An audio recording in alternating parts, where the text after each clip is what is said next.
അന്നേരം അത് അവിടെ മുരടിച്ച് പോയി. അത് പിന്നെ ഫ്രീസായിപ്പോയി. അപ്പോൾ അതിൽ ഞാൻ ഒരുപാട് 2K കഴിഞ്ഞ ചാനലായിരുന്നു.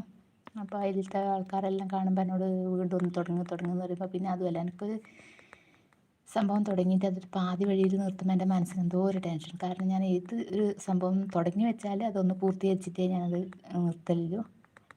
ഏതായാലും ഞാൻ ഏത് മേഖലയിലായാലും ഒന്ന് തൊട്ടിട്ടുണ്ടെങ്കിൽ അത് അതിൻ്റെ ഒരു കഴിവിൻ്റെ പരമാവധി എത്തിച്ചിട്ടേ ഞാൻ നിർത്തലുള്ളൂ. പക്ഷേ ഈ ഒരു കാര്യത്തിൽ ഞാനത് ഫേക്കായിപ്പോയി. അപ്പോൾ എനിക്കും തോന്നി എന്നാൽ പിന്നെ തുടങ്ങിയിട്ട് ഇതിലിങ്ങനെ ഏട്ടനില്ലാതിരിക്കുന്ന സമയത്തെല്ലാം ലൈവ് ചെയ്യാമെന്നെല്ലാം വിചാരിച്ച് തുടങ്ങിയതാണ്. അതാണ് ഞാനിതിപ്പോൾ രാവിലെ എല്ലാ സമയത്തൊന്നും ഞാനിതിൻ്റെ മെസ്സേജ് വായിക്കലില്ല. ഏട്ടൻ തോട്ടത്തിലേക്ക് ഇറങ്ങുന്ന സമയത്തെന്ന് വെച്ചാൽ അവരെ വേദനിപ്പിക്കാൻ കഴിയില്ല. അവർ ചെയ്യേണ്ടെന്ന് പറഞ്ഞ കാര്യം ചെയ്യുമ്പോൾ അവർക്കൊരു വിഷമാവും. പിന്നെ അത് ചെയ്യാതിരിക്കാൻ ഞാനിത് തെറ്റൊന്നും അല്ല ചെയ്യുന്നതെന്നുള്ള എൻ്റെ മനസ്സിലേക്ക് ഇതൊരു ബോധം കൊണ്ടാണ് ഞാനിത് നടത്തുന്നത്. കാരണം അതെനിക്ക് എൻ്റെ മനസ്സിലേക്ക് ഭയങ്കര സന്തോഷമാണിത്. നമുക്ക് ആകെ കൂടി വീട്ടിൽ കൂടുമ്പോൾ കിട്ടുന്നൊരു സന്തോഷം ഇതെല്ലാം അല്ലേ.